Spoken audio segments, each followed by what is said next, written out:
आज मुझे अजीत पवार जी की याद आ रही है। फिर हमारे बड़े नेता थे महाराष्ट्र के, आपके साथी भी रहे, हमें आज बहुत सालों से, 3 साल से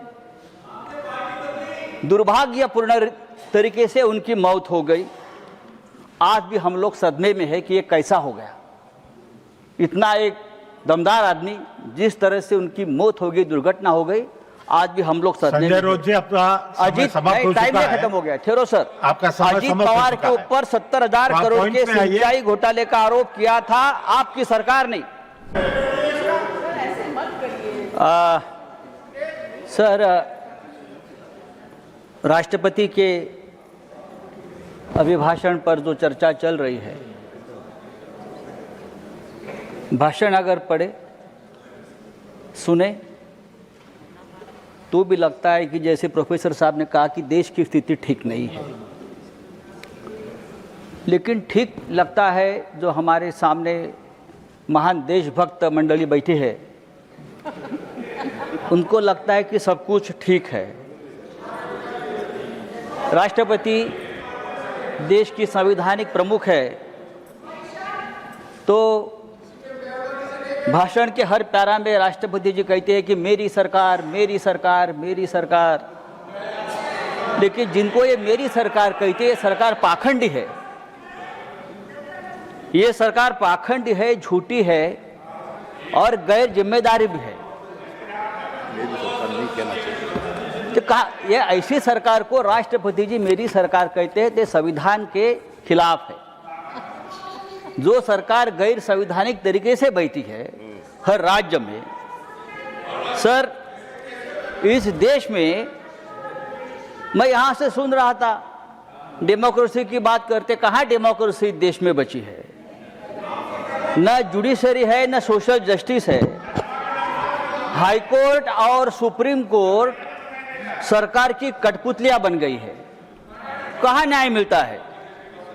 चुनाव आयोग जो देश का है वो भारतीय जनता पार्टी की प्राइवेट लिमिटेड कंपनी बन गई है। कहाँ न्याय मिलेगा आपको?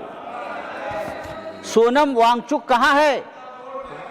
सोनम वांगचुक कहाँ है? आप देशभक्त है ना, आप मुझे बताइए सोनम वांगचुक का क्या हुआ? उनकी हालत क्या है? क्या वो जिंदा भी है? मुझे मालूम नहीं, कहाँ है वो? देखिए उनका अपराध क्या है? उनका अपराध है कि हमारी जमीन चीन ने कब्जा कर ली है। ये बात उसने कह दी तो उसको देशद्रोही बताकर जेल में डाल दिया। क्या ये डेमोक्रेसी है? मुझे लगता है सर ये डेमोक्रेसी की व्याख्या, डेफिनेशन नहीं है। राष्ट्रपति के भाषण में वही घिसी पिटी घोषणाएं हैं। नई बात क्या है आप मुझे बताइए। इतने साल से हम, देखो गरीबों को सबसे ज़्यादा रोजगार देने वाली मनरेगा, आपने नाम तो बदल दिया, लेकिन रोजगार की गारंटी भी आपने कम कर दी है। किसानों को रोजगार मिलता था, वो गारंटी आपने कम कर दी। हमारे मराठवाड़ा, महाराष्ट्र में मराठवाड़ा में 2025 में 3000 किसानों ने आत्महत्या की है। 3000। सर देखो आप सुनने की आदत रखनी चाहिए। आप सत्ताधारी है, आपकी सरकार है, आपको हमारी बात सुनने की अगर आप आदत डालें तो डेमोक्रेसी और मजबूत हो जाएगी। सर मैं और एक बात आपके सामने रखता हूँ। ये सरकार पूरी तरह से भ्रष्टाचारियों से घिरी है। पूरे देश भर के भ्रष्टाचारी एक साथ लाकर अपने सरकार बनाते हैं, सरकार तोड़ते हैं, सांसद को विधायक खरीद लेते हैं। हम चुनकर लाएंगे, आप रेडीमेड खरीद लेंगे। पहले नेताओं को हम बनाते थे, अब नेताओं को हम खरीद लेते हैं। यह आपकी डेमोक्रेसी है। सर आज मुझे अजीत पवार जी की याद आ रही है। फिर हमारे बड़े नेता थे महाराष्ट्र के, आपके साथी भी रहे, हमें आज बहुत सालों से, 3 साल से दुर्भाग्यपूर्ण तरीके से उनकी मौत हो गई। आज भी हम लोग सदमे में है कि ये कैसा हो गया। इतना एक दमदार आदमी, जिस तरह से उनकी मौत हो गई, दुर्घटना हो गई, आज भी हम लोग सदमे में। संजय राउत जी, अपना अजीत, टाइम में खत्म हो गया, ठहरो सर। आपका अजीत पवार के ऊपर 70,000 करोड़ के सिंचाई घोटाले का आरोप किया था आपकी सरकार ने। आपकी सरकार ने किया। लेकिन वो भारतीय जनता पार्टी के साथ आ गए और पवित्र हो गए। 15 जनवरी को अजित पवार जी ने एक बयान दिया था।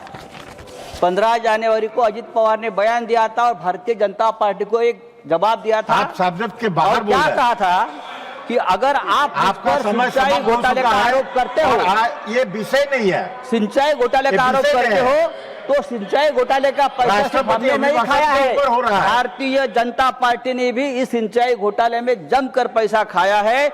और भारतीय जनता पार्टी की फाइल मेरे पास है।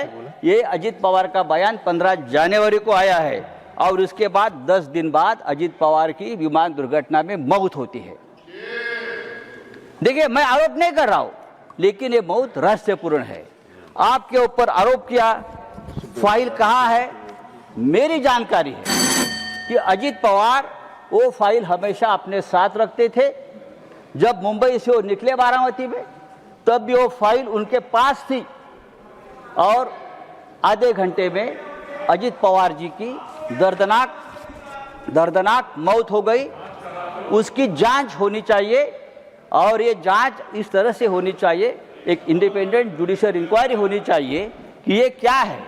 धन्यवाद। एक ये नेता सब्जेक्ट नहीं है। भ्रष्टाचार का आरोप मुझे तो जस्टिस लोया की याद आ गई। मुझे जस्टिस लोया की याद आ गई। जब अजित पवार का एक्सीडेंट मैंने देखा तो मुझे जस्टिस लोया की याद आ गई। क्या इस प्रकार का कोई हादसा तो नहीं होगा? देखिए, सुनने की आदत रखो। ये डेमोक्रेसी है, आप सुनने की आदत रखो। सर, आपकी सरकार अगर डेमोक्रेटिक तरीके से धन्यवाद आई है। धन्यवाद सर, 1 मिनट दीजिए। नहीं, एक मिनट भी नहीं है अभी। सर, हाउस एडजॉर्न करना है। सर, समाप्त कीजिए। आपका ये समय सरकार हिंदुत्व की समाप्त हो बात चुका करती है, लेकिन इस देश में Honorable members, सबसे ज्यादा तकलीफ में It is अगर कोई 6 PM होगा now. तो हिंदू है। इसको extend करना हिंदू में हिंदू गंदे पानी पीकर मरता है। if the house agrees, Lucknow में we हिंदू may कब sit सिर्फ beyond 6 कब PM सिर्फ पीकर मरता to है allow members और to make बांग्लादेश में their हिंदुओं special को mentions मार दिया permitted जाता है for today. और देश के Do I प्रधानमंत्री have और the देश की सरकार leave of the उसके house ऊपर चुप to बैठी extend the है। sitting सर, आदरणीय beyond राष्ट्रपति 6 जी PM? ने अगर इस बात का जिक्र किया होता तो हम बहुत आपके स्वागत करता। धन्यवाद। Now special mention Dr.